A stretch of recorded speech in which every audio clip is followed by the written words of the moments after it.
পুকুরে গোসল, রাত্রে বারবিকিউ পার্টি, সারা দিনটা এত সুন্দরভাবে কাটালাম। ভিডিওটি না টেনে দেখার অনুরোধ রইল। হ্যালো ভিউয়ার্স, আসসালামু আলাইকুম। আজকের সকালটায় আমার ঘুম ভাঙলো ভাইয়ার ফোনের আওয়াজ পেয়ে। ভাইয়া বলল চলো সবাই পাখিদের বাসায় যাই, মানে আমার ভাবির বাবার বাড়ি। আমি এমনিতেই ঘুরতে অনেক ভালোবাসি, তার মধ্যে যদি হয় গ্রামের বাড়ি তাহলে তার কথাই নেই। তাই আমার আজকের গন্তব্য বিক্রমপুর। যাওয়ার পথে আমার কাছে এই সময়টা খুবই ভালো লাগছে, কারণ ছোটবেলায় হঠাৎ বৃষ্টির ছবি দেখছিলাম, ঠিক তেমন মনে হচ্ছিল এই বৃষ্টি হচ্ছে, আবার কিছুক্ষণ পর থেমে যাচ্ছে। আর এই সময়টাকে উপভোগ করার জন্য গাড়ি থেকে নেমে একটু দাঁড়ালাম। টিপ টিপ বৃষ্টি, খুব ভালো লাগছিল। কিন্তু আলফাজের জন্য বেশিক্ষণ আর দাঁড়ালাম না। আলফাজ বেশিক্ষণ ভিজলে অসুস্থ হয়ে যাবে, তাই গাড়িতে উঠে পড়লাম। আর মনের আকাঙ্ক্ষা পূরণের জন্য হাতটা বের করে দিচ্ছিলাম বৃষ্টি ধরার জন্য। আমার কাছে এই সময়টা কি যে ভালো লাগছিল, ইস। আর এই তো আপনাদের সাথে কথা বলতে বলতে চলে আসলাম ভাবির বাবার বাড়ি। আসলে একটি মেয়ের বাবার বাড়ি, স্বামীর বাড়ি, শ্বশুর বাড়ি, কিন্তু তার নিজের বাড়ি নেই, তাই না? থাক, সেই প্রসঙ্গ বাদ দিয়ে এখন মাহবুব ভাইয়াকে জিজ্ঞেস করি তার কাছে এই গ্রামে এসে কেমন লাগছে। সে বলল এখন তো মাত্র আসলাম, আরেকটু সময় যাক তারপর বলি আপনাকে। এরপর আমি একটু গ্রাম ঘুরে দেখার জন্য বের হলাম। এর মধ্যে দেখি গাছে একটি ছোট্ট কাঁঠাল। আমি তো এটা নিব ভাবলাম, কিন্তু কাঁঠাল তো কোনোভাবে পারতে পারলাম না। আর এই ছোট কাঁচা কাঁঠাল দিয়ে মাংস রান্না করলে কিন্তু খেতে খুব ভালো লাগে। এরপর একটু সামনে আগাতেই দেখি কিছু গ্যান্ডারি। এগুলো খুব ছোট, এখন এগুলো খাওয়া যাবে না, তাই খেতে আর পারলাম না। এদিকে ভাবি ডাকছে সবাই এখন পুকুরে গোসল করবে। এরপর আমরা সবাই গোসলের জন্য প্রস্তুতি নিলাম, আর আলফাজকে লাইফ জ্যাকেট পরিয়ে দিলাম। আর যেহেতু আমি সাঁতার জানি, তারপর আমি নিজেকে একটু সেফ রাখার জন্য লাইফ জ্যাকেট পরে নিলাম। কথায় আছে না, ঘোড়া পেলে খোড়া হয়ে যায়, ঠিক আমার দশা হয়েছে তেমন।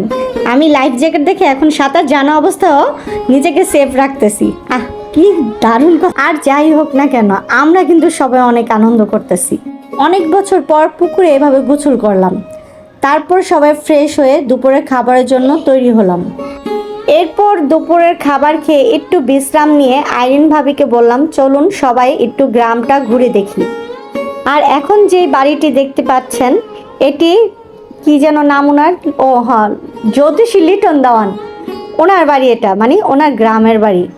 তো এই বাড়িটা চারপাশটা খুবই সুন্দর, বিশেষ করে এই পুকুর পাড়, এই জায়গাটা আমার কাছে খুবই ভালো লাগে। তো আমি এখানে বেশ কিছুক্ষণ দাঁড়িয়ে নিজেকে প্রকৃতির মাঝে হারিয়ে ফেলছিলাম। এরপর পুকুর পাড়ে গিয়ে দেখলাম ঘাটলার সামনে ছোট ছোট মাছ। আর আমি তো মাছগুলো দেখে বোকার মতো হাত দিয়েই ধরার চেষ্টা করলাম, কিন্তু ব্যর্থ হলাম। এভাবে কি হাত দিয়ে মাছ ধরা যায়, তাও আবার ছোট মাছ? এদিকে আবার আইরিন ভাবে এই ফুলগুলো আমার কানের উপরে পরিয়ে দিচ্ছিল। আমরা দুইজনে একটু দুষ্টুমানি করতেছিলাম যে দেন আপনি আমার পরে দেন, আপনার ভাইয়া তো সামনে নাই, এখন আপনার ভাইয়ার কাজটা আপনিই করেন। আর এদিকে দেখে আইসা ওমা, ওনারা দিয়ে ফুটবল খেলতেছে। ওনারা তিনজন তো বাচ্চাদের সাথে পুরোই বাচ্চা হয়ে গেছে, এজন্য এক শৈশব জীবনে ফিরে গেছে। আর আলফাজ তো অবাক, এটা আবার কি খেলা, কারণ আলফাজ তো ফুটবল খেলাই না, শহরে থাকে বন্দি খাঁচার মতো, ফ্ল্যাটের মধ্যে তো ফুটবল খেলা কি ক্রিকেট খেলা কি এগুলো আমার বাচ্চারা তো চিনেই না।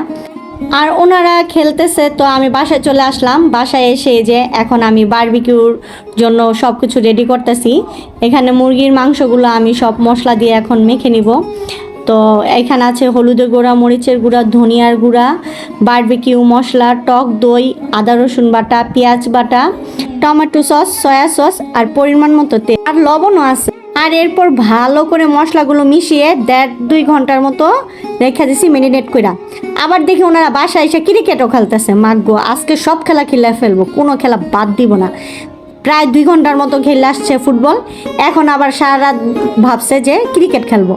একদিকে চলবে বারবিকিউ পার্টি, আরেকদিকে খেলা। দারুণ হইব আজকে, ওমা পুরাই পার্টি, তাই না?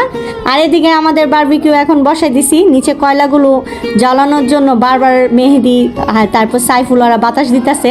বাতাসের ঠেলায় তো কিছুক্ষণ পর আগুনই ধরায় ফেলে। তো আর আমি বসে রয়েছি, কতক্ষণ হইব একটু খামু, পুরা পুরা গন্ধ বের হইতেছে, খুব ভালো লাগতেছে।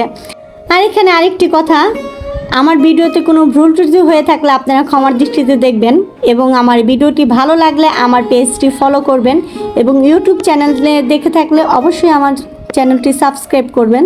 যদি আমার কথার মধ্যে কোনো ভুল পেয়ে থাকেন প্লিজ আপনারা ইগনোর করবেন, কারণ আমি ভয়েস দেওয়ার সময় কথাই খুঁজে পাই না, কথা কত যে বাজে, কত ভুল হয় আমি নিজেও জানি। তো এরপরও আপনারা আমার ভিডিওগুলো দেখেন, আপনাদের এজন্য অনেক অনেক ধন্যবাদ। আর আপনারাই দেখেন গ্রামের স্পেশাল চামচ কলা পাতা দিয়া ঘি দিতেছে ওপরে। আমি তো দেখে হাসতে হাসতে আমার পেট ব্যথা হয়ে গেছে যে ভাবি তোমাদের বাসায় কি চামচ জানি। আরে গ্রামে আসছো, গ্রামের মতোই সব কিছু করো, তো লেশন ভালো লাগবো। আর আমাদের বারবিকিউ অনেকটা হয়ে গেছে, এরপর আমরা খাবো। তো দুঃখের বিষয় অনেক রাত্র হয়ে গেছে এগুলো তৈরি করতে, যার কারণে আমার খাবারের সময় ভিডিও নেওয়া হয়নি, ঝটপট খেয়ে ফেলছি সবাই। তো আজ এ পর্যন্তই, আবারও নতুন কোনো ভিডিও নিয়ে আমি সাথী আপনাদের সামনে হাজির হব। আসসালামু আলাইকুম, আল্লাহ হাফিজ।